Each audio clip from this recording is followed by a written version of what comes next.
Hi all, welcome to our podcast from Fusion Film Festivals. Steve here, and it's something we've been wanting to do for some time, but obviously everything's a little bit up in the air because of the terrible situation with the coronavirus. I've got my co-director Dan. We're socially distanced from each other, but thought we'd like to do this, particularly as it's kind of bittersweet because this time next week we should actually be in Valencia. We should have arrived there next Friday, and we're really gutted about that. Dan, over to you. Yeah, hello everybody, and thank you to our 5 listeners for joining us. But if you share it, we might get 6 or 7. Yeah, it's a really weird one for us. Obviously, amazing to get our London 2020 festival under our belt. And yeah, it's odd because Steve, we first met 8 years ago, and we've been by each other's side when we were involved with a previous group of festivals from 2015, constantly, whether it's road tripping, flying out, getting to the festivals, doing the setup. And yeah, there's a massive void at the minute but then that's not a bad thing. It's kind of sort of re-emphasises that we bloody love what we do. It's absolutely gutting. I mean, the road trip, we should talk about the road trip we went on last year because all of them are amazing. Even the drive to Poland, that's really grey and dark because of the time of year. We'll get onto that later. But the Valencia one was really special. But Dan, it was a bit of a bit tough because this is obviously from last year. He'd just done like a 5-peak walk, I think it was. Then from that, he immediately done a massive 800-mile round trip to France. And the day after he got back to see his future in-laws, we went on the Valencia. So he was shattered and it was a bit gruesome, I think, for you, Dan. Although I'd done most of the driving, I think it was hard. No, it was hard, wasn't it? That's a bit in terms of thing, I look back now and I remember I took a few pictures and we stopped off and we got the drone out. But it was the drive down there and the fact that I think I had just done 7 hours back, pretty much some of the route we were then to do. And obviously it's the 3 of us. That's the side of things which the filmmakers don't get to see. We're in the van, we've got our lunch and we're myself, yourself, and then our tech genius Stephen with us. 3 of us all crammed in, cozy. Genius, is that the right word? But yeah, the whole just heading down there, and I just remember it was like you're going, oh, this is amazing, and I'm going, no, not for me, not for me, guys. I'd just rather be sleeping. And then when I was asleep, I opened my eyes to one of the most terrifying things. For whatever reason, you like to do something a little bit different and go, well, we could do the motorway, but let's go and take in the views. You were driving down through the Pyrenees, I think. It was through the Pyrenees, I think, wasn't it? Well, no, but you also went down a dirt track where I was expecting, which was like something from it was awful. True Grit or something. I was expecting to see horses and everything come down this dirt track. You're driving the van down it. All the equipment's in the back. I opened my eyes. I looked out. It was a sheer drop. And we say van, it's a long wheelbase. We better be honest. I mean, this is one of the biggest Peugeot boxer vans that you can get. Yeah. And it was. I mean, I didn't mind, but then it got narrow. Dan's absolutely right. And all I kept thinking was, I just pray that there's nothing coming from the other direction. And they didn't. Funny enough, we didn't encounter any other traffic, thank God. And I got to this peak and back on the motor, and I said, I'll never do that again. And obviously, if we do it again, then I would know. Funny enough, I can actually remember. It's ingrained in my soul, in my head, and every sort of particle of my being. Because I remember we go off this roundabout and straight ahead down this dirt track. This looks like a hacienda. So if I ever see that, I know that I've got to get off it. But it was dreadful. But it was an amazing drive. Oh no, yeah, drive-wise was amazing. And again, that's like I say, everyone, the filmmakers and creatives. And even the locals that join us at the festivals just often sometimes think, if it's a click of the fingers and it's just there. But for us, it's all the work in the build up to it where it really comes together. And then when we get there, it is a case of, and although some people see on the social media, setting up the front desk, the banners, I'll probably do something cheesy or silly with one of the step and repeats. Yourself and Stephen are then sort of getting the tech in the interview areas set up. Obviously do the screening rooms, and it's just there. But actually it's the build up and the road trip element of getting down there. And then when we arrived in Valencia, one of my favourite ever festivals. And I think little enjoyments that came with it for me as well was actually, it was when Liverpool beat Barcelona. We're in the hotel bar. We had a Oh my place God. round the Who was there corner. from BT Sport? There was a load of people there, weren't there? Yeah, there was sort of known footballers that were in there. And Jake Humphreys, that I'd spoken with, who's a TV broadcaster. And I remember as well, you're there, and we found our office from home, as it were, which was a lovely little sort of pub round the corner that we took filmmakers to, because we love it being inclusive as well. And there's a proper Spanish bar. I mean, we should point this out. This is it was a de facto lovely little Spanish tapas place, and they were just really nice. And I'll never forget. I mean, it's sort of an old soldier story, and I bought a couple of pints of beer, and it's €3.40. And I thought, that's cheap for a pint. And he went, no, it's 2 pints. And I remember sort of going, it was like gobsmacking. But it was a really nice, I think they were bringing out food. And it was just a lovely little area. And as a Brit, I just didn't want, it sounds odd, I didn't want to go to a bar that was going to be full of Brits. But I found Valencia was quite upmarket and quite cosmopolitan anyway. I can't imagine it's the kind of people that are going to be going to Ayia Napa or Benidorm. I mean, who knows? But it's a really classy place. It really Massively. is a beautiful place. Obviously, over the years, and then say prior to us bringing Fusion to the market, we've been involved in other group of festivals and headed to whether it's Madrid, and obviously made lovely memories there. And that's one of the important things with what we do, and we've always sort of promised ourselves, is we won't just say necessarily head to a location and go. It's all about supporting the economy. And say Valencia, I ended up staying a couple of days post-festival and then done the drive back myself with my friend Adam that joined us. And then even Warsaw, I stayed and done the Christmas markets with my fiance. My parents came over. Brussels, we got to have the day out. And actually, when we look back, we often get to see the tourism side as well, which I think is massively important. And we encourage the filmmakers to do that as well, which I like. Yeah, I do. And the thing is, all of them, the places we went, in order, the places that we went, London, obviously beautiful. We're right on the East End on Docklands, and funnily enough, not far from the Excel Centre, beautiful hotel.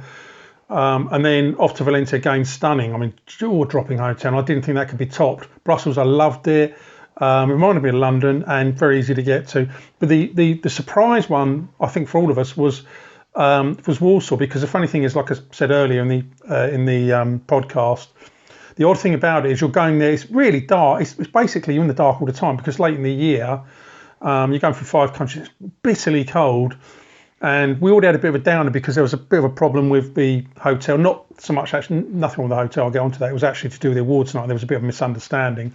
But anyway, what was so staggering about Warsaw was the hotel was out of this world. I mean, they've all been brilliant. It was absolutely exceptional.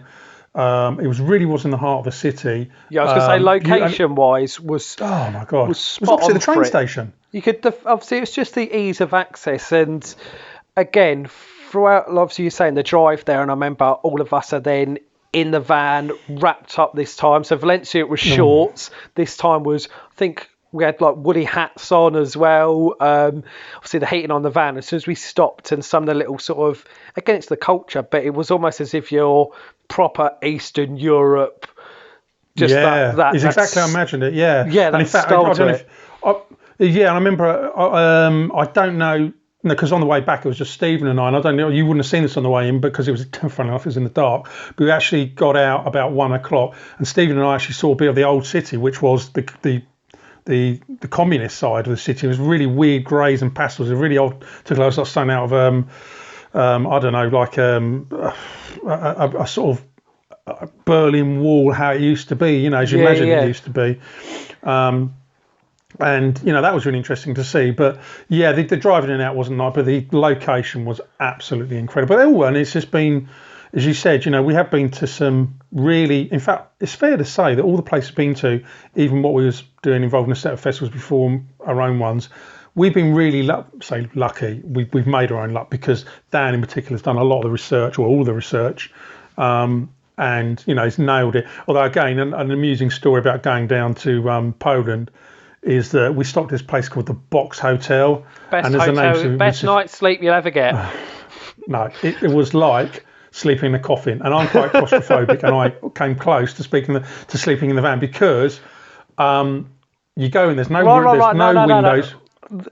Go on. This is in Hanover, so we stopped off at Germany, so we'd started the day in the UK, we hit France, we hit Belgium, we hit Holland, and then we hit Hanover in Germany, which oddly was the midway point between then Warsaw.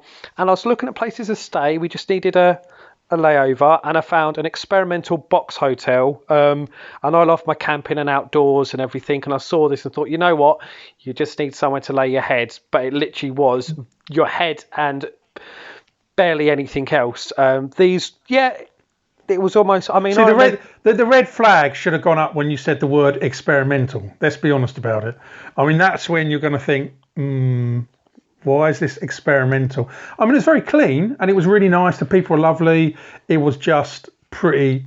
It was a self-check-in, wasn't it? But we go there and given we've been driving for the day, we stop in, and then in the room, obviously, so Stephen's with us. He's got his own, and then you and I have just sort of bunking. But what was amazing, we walk in, there wasn't any room to really put your suitcases and bits, and then I had, say, the top bunk where I walked up some stairs, but then in front of mine as I've walked up is a shower. So I was basically having a shower above your bunk, which is spraying onto me. Oh, you know this, didn't you? Sprayed down, like the spray from it. I mean, yeah. Look, there's nothing wrong with that. I mean, I know we're going off piste here. There's nothing wrong with the location, nothing wrong with the hotel. It was clean, it was tidy, it was really nice. It was just the size of a table. And I just remember the element from that, and I mean, again, we'd been starting early doors. I think we'd got a 6 o'clock crossing from the UK with the issue, and again, just where Steve mentioned, so I'm the one that communicates to all the hotels, etc., and obviously sources the hotels, builds the relationships. My contact in Warsaw had, for whatever reason, moved on from the company and done quite a poor handover and actually not informed them of the exact requirements. So when everyone sees us at the festival, 99% of the time, we are good at what we do and it's organised. And in some circumstances, the whole metaphor of, you can see a beautiful, elegant swan, but under the water it's paddling away ferociously. We're not.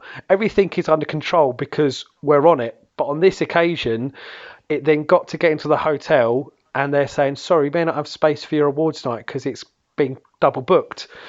And all of a sudden, have it in the breakfast bar. or something, wasn't it? And we're sitting and we're having breakfast with them, which I felt we wanted a breakfast meeting. And this is what I found amazing because I just thought, it's all a stereotype. We sat and had a breakfast meeting with my new representatives and events manager, and they said, what would you like? I was like, just have an orange juice, please. And they're having like little vodka shots. And I was like, it's a real thing, wasn't it? It was amazing. But and it was like they were drinking tea. Yeah. And the thing is, we knew we had it was serious because, and for me the telling point was because we have had problems in the past, in the last 8 years, because you always do. I mean, men plan and God laughs, and it's a true saying. And I remember looking at Dan, and Dan looked concerned, and when Dan was concerned, I knew we were concerned. Yeah, normally keep it quite chilled, but in the end, so we got there, we managed to have the conversations, it works out, and the awards night that would normally sort of kick off around 5:45, 6 p.m. in the room.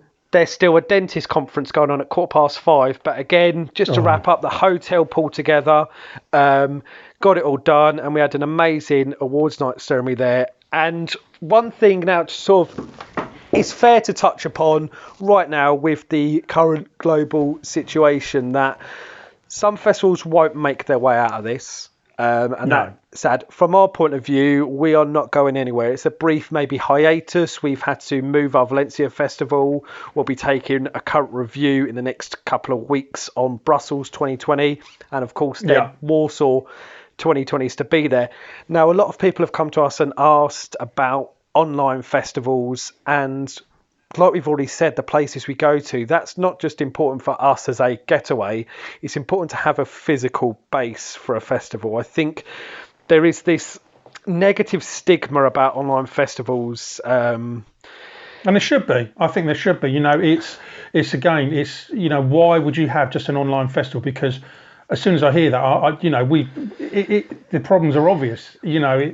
Well, why would you have? Who's viewing your films? How secure is this? It's a secure element. I have spoken to a few people, and I'm jumping on a call with someone tomorrow and discussing just sort of different factors and facets, and I'll be keen to find out their opinion, because this is just ours. But I think we live in a world where a physical festival has to exist, because there is that dubious lack of authority with the online option, to also, if the films have been screened, how they're being protected, which is something which is hugely important. And I think for us right now, it's about adapting and it's about adding value.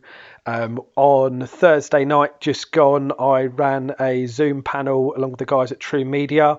I've had a few more additions. That was a wonderful sort of, it was a small, close-knit boutique, which is very much what we are at our festivals. We know our place.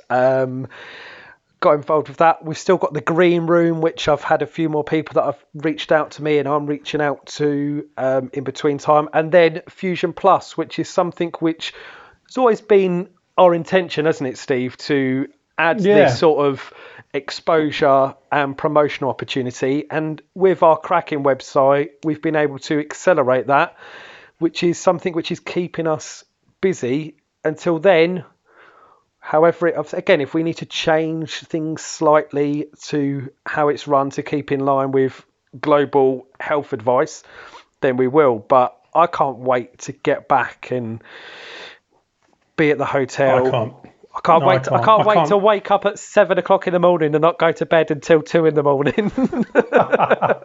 And actually, another kind of amusing stories is Dan and I.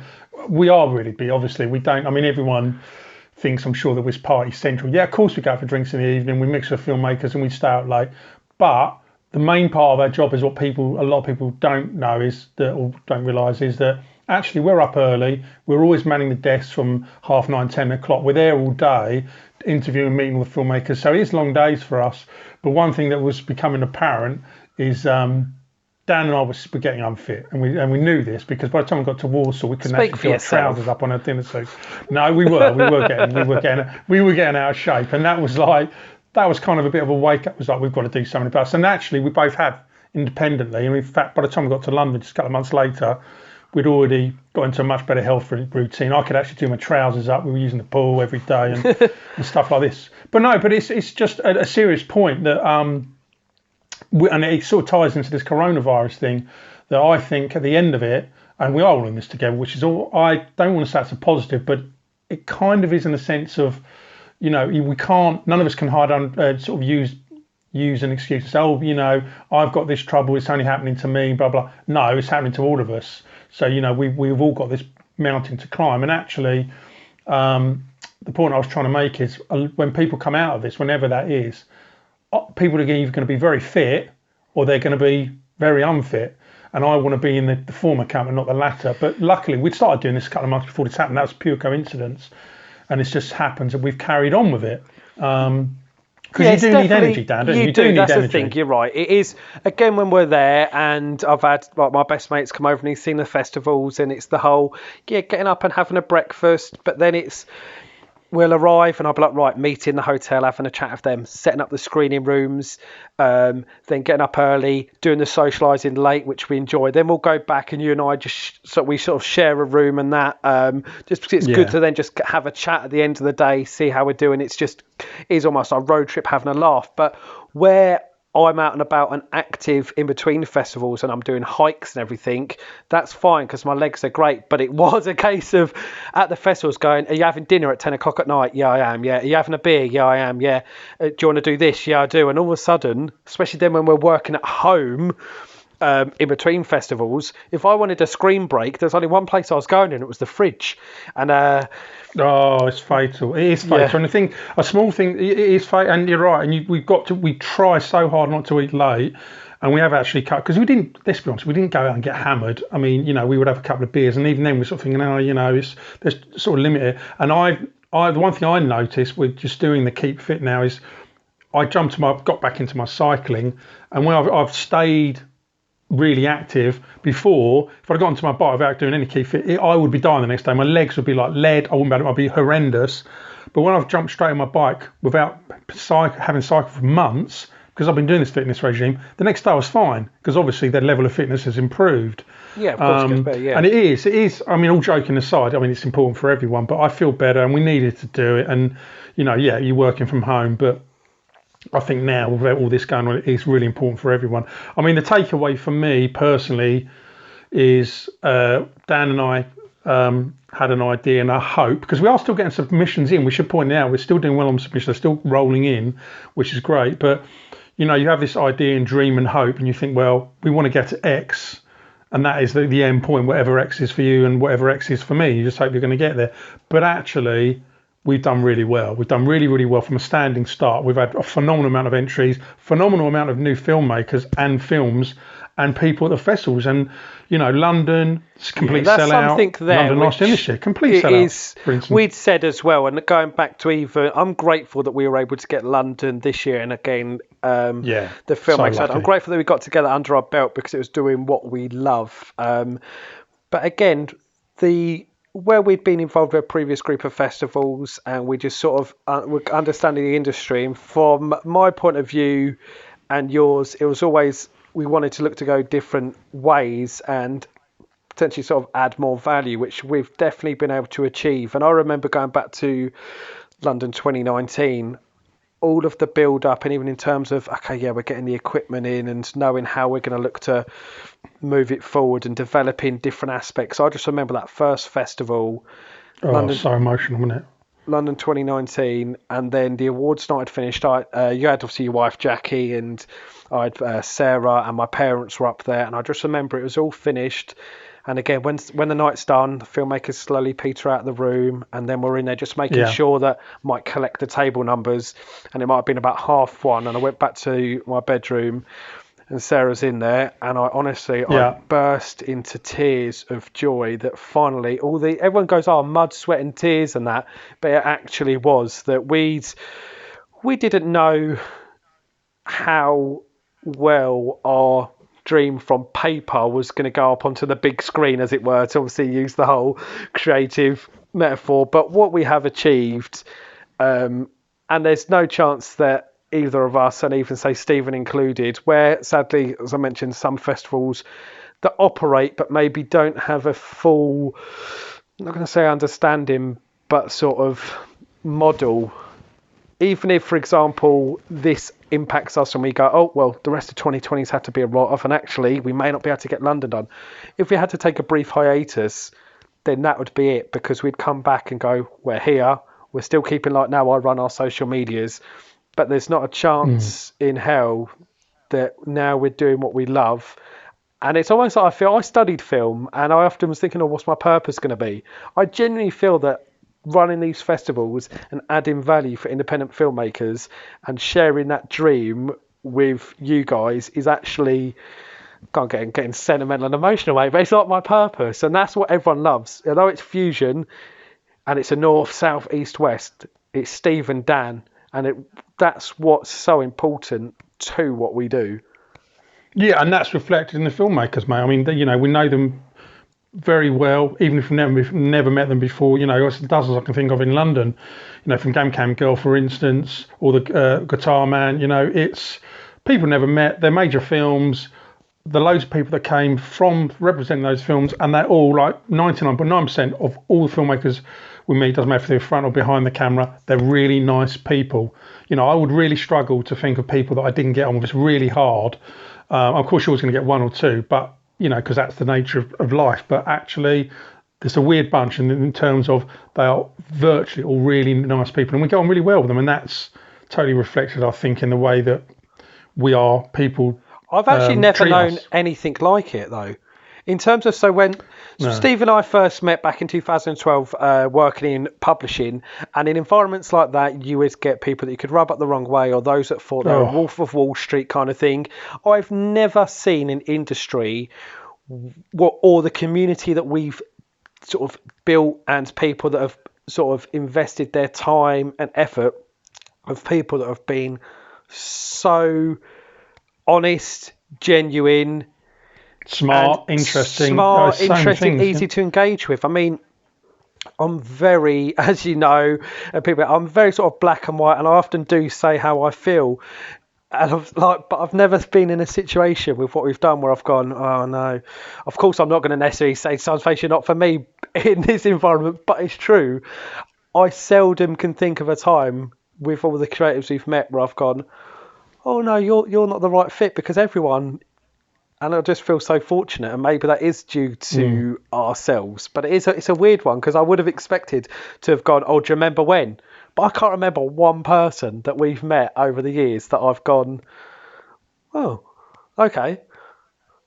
Yeah, yeah, I haven't. I mean, it is a struggle, and I think that's it. Kind of people that in this industry that attracts a certain kind of person, and that person seems to be, for whatever reason, they're just really nice, wear their hearts on their sleeves. They're creatives, often they're very liberal, and they're just very easy to get on with. You could take them down a pub and have a beer with them. It's because they've always got great stories. You're never going to run out. And actually, we've been out to loads of dinners with people, of filmmakers and parties, and this conversation is never going to be flat. You're never going to struggle to find stuff to say, because they're all maybe they're storytellers, aren't they?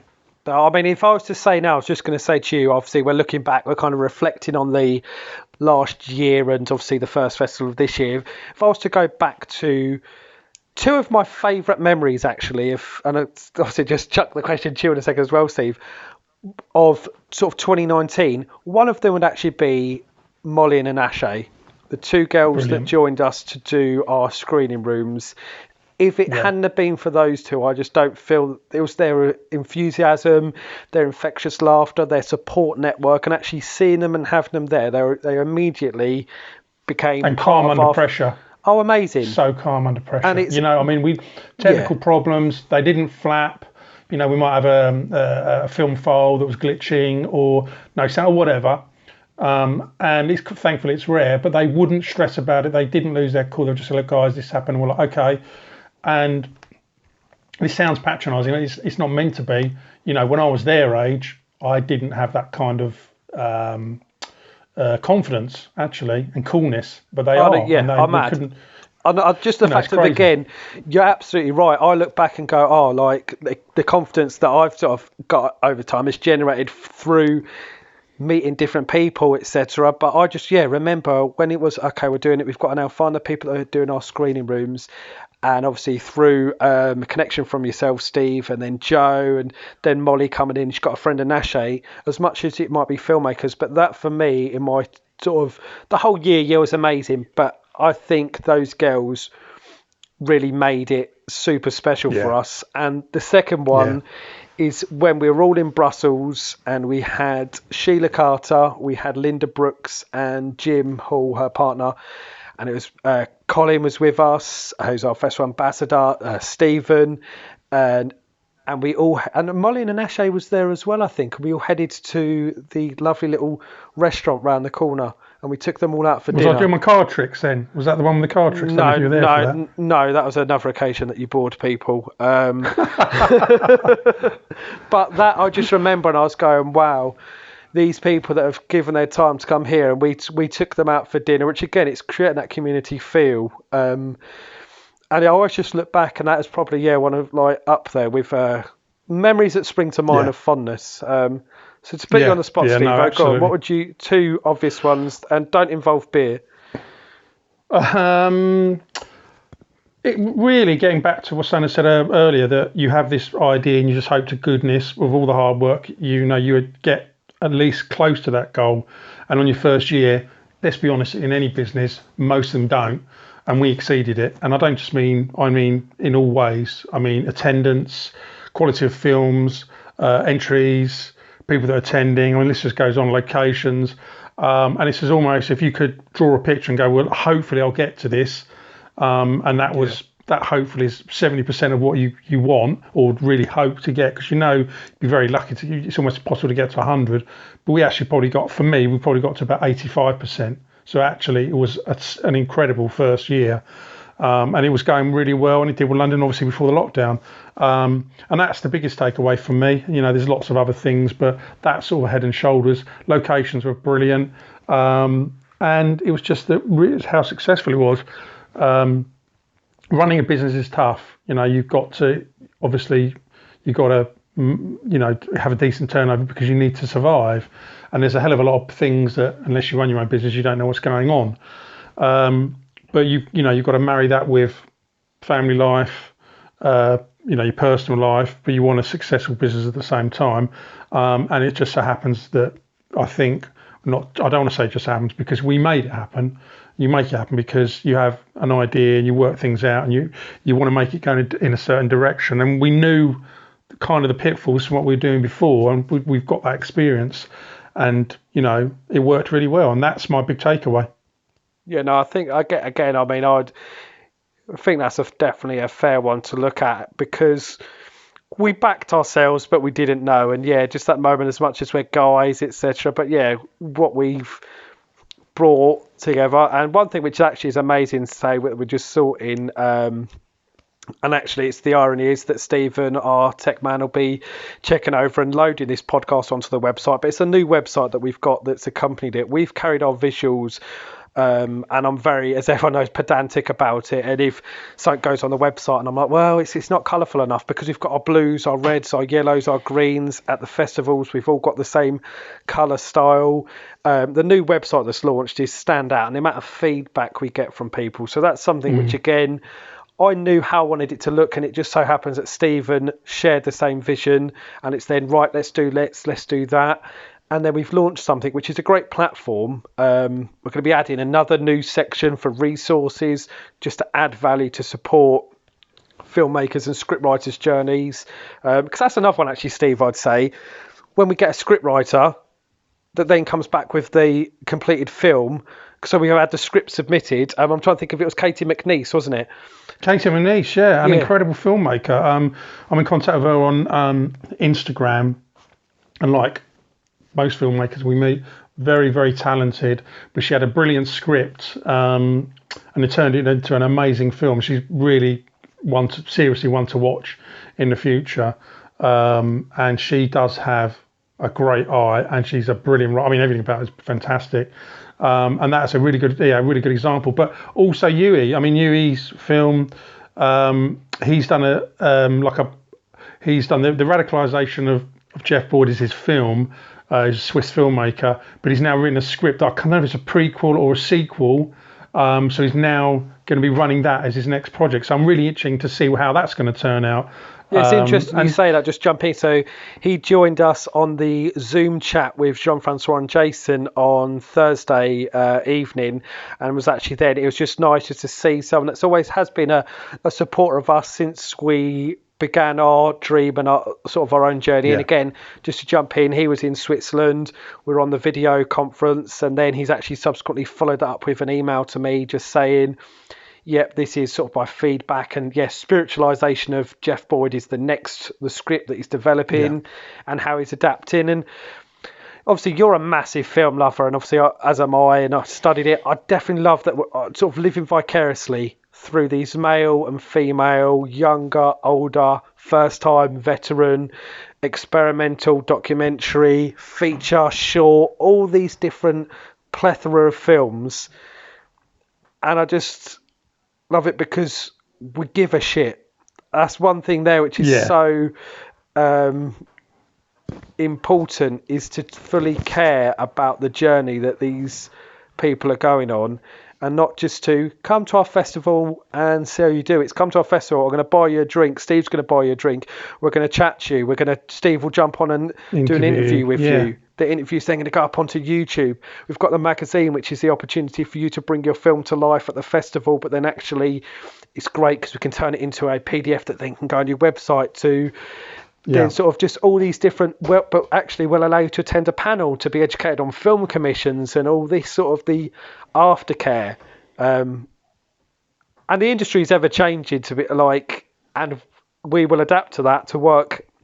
What do people need? They need X, Y, Z. All right, we're going to do our best to deliver Fusion plus X, Y, Z, so that you can then really sort of move forwards. Almost like an education, because the truth is, if someone said to me, Dan, would you go back and do your degree in filmmaking again? No. But honestly, I mean, out of my course, I think maybe 30 of us were there. One person went on, and it's not a case of because it was the effort that they put in. It's just actually, it's sort of the numbers game. 29 people of were course, mind you, I wasn't. I actually got a degree and worked full time, but I don't need to go into that. But other people on my course walked away, 28 others walked away with a £20,000 loan. One person got the job, and then there's me going, well, I didn't get it, but I feel like I've really won with this. No, really brilliant. That's really brilliant. Well, I mean, I don't know what to add. I mean, other than to say this has been brilliant. I really love doing this podcast. I don't know if there's anything else you want to add, Dan, but I'm so pleased we got this out there, and we are going to do more. It's just been trying to work it out with COVID-19 and the lockdown, and we wanted to make it, get all the equipment in place. But this will be up on the website really, really soon. But it's been an absolute blast. And there's so many things we could talk about. And I'm sure when we end this call, I go, oh, why didn't I mention this, that, or the other? But it's difficult because you've got to get a lot in. You want to tell a story, but you don't want to get drone on too much. But yeah, I don't know if there's anything else you want to add, Dan. No, it's difficult because with podcasts, you get people, and I know Stephen, he listens to a lot of podcasts. I was listening to Peter Crouch, an ex-footballer. He does a podcast. I was listening to a bit of that earlier. You can listen to I listen to survivalists or authors or comedians, and they've lived a bit more experience. We're two guys that run a group of independent film festivals, and currently the festivals aren't taking place. So sometimes there's a purpose, and right now for us, as things go on, there will be even more purpose. And Steve and I are two people that very much speak sometimes just for the sake of speaking. So, but I won't apologise for that because it's the nature of who we are. No, me neither. No. But no, I think right now we just want to make sure that everyone is aware that we're here. Reach out to us. I want to get more people on the green room. I love having little chats. Got Fusion Plus, which is a small costed opportunity, but we are going to be really ramping up the exposure of that platform, and it's a great way to increase your exposure of your work. There's the trailers, it's your personal profiles, and then even with this as well, Steve enjoys jumping on audio interviews, so if we can add value to you and just have a chat with you in between festivals until we get back at the forefront, please do reach out, and it's been an absolute pleasure having your ears listening. Thank you and take care. Yeah, take care. Thank you very much for your time.